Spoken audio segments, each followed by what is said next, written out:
सोलापूर शहरात 70 फूट रोड या भागामध्ये जेलोड पोलीस स्टेशनच्या अंतर्गत सुरेश कृष्णा श्रीराम या युवकाचा, ज्याचं वय 35 वर्ष आहे, या युवकाचा 5-6 लोकांनी मिळून दिवसा त्याला रस्त्यात अडवून, कट रचून रस्त्यात अडवून कोयते, काठ्या आणि तिथेच रोड साईड पडलेल्या मोठ्या दगडांनी ठेचून त्याचा मर्डर केल्याची घटना झालेली आहे. सदरील घटना झाल्यानंतर तात्काळ घटनास्थळी सर्व वरिष्ठ अधिकारी आणि तपासाची टीम्स तिथे पोहोचलेल्या होत्या.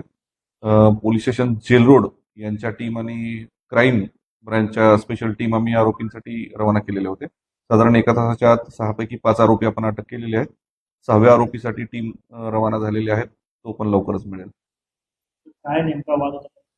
सुरू करू. बरोबर. मयत आणि आरोपी यांच्यामध्ये इनिशियली वराह पालनावरून 2017 पासून काही वाद होते. 2017 मध्ये आरोपींचे काही वराह मयतांनी विष देऊन मारून टाकले होते, यापासून त्यांची भांडणं सुरू झालेली आहेत. आणि 2020 मध्ये एक त्यांच्यामध्ये मारामारीचा गुन्हा दाखल होता.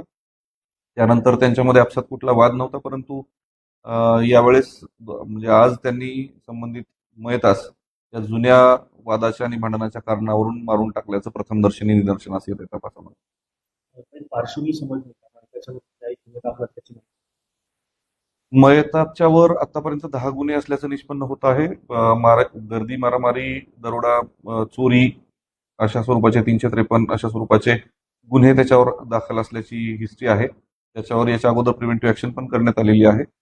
आणि आरोपींवर विशेष गुन्हे नाहीत, पण 2-4 म्हणजे दोन आरोपींवर एक 2-3 मारामारीचे आणि गर्दीचे गुन्हे दाखल करण्यात आलेले त्याच्या अगोदर 2015 पासून.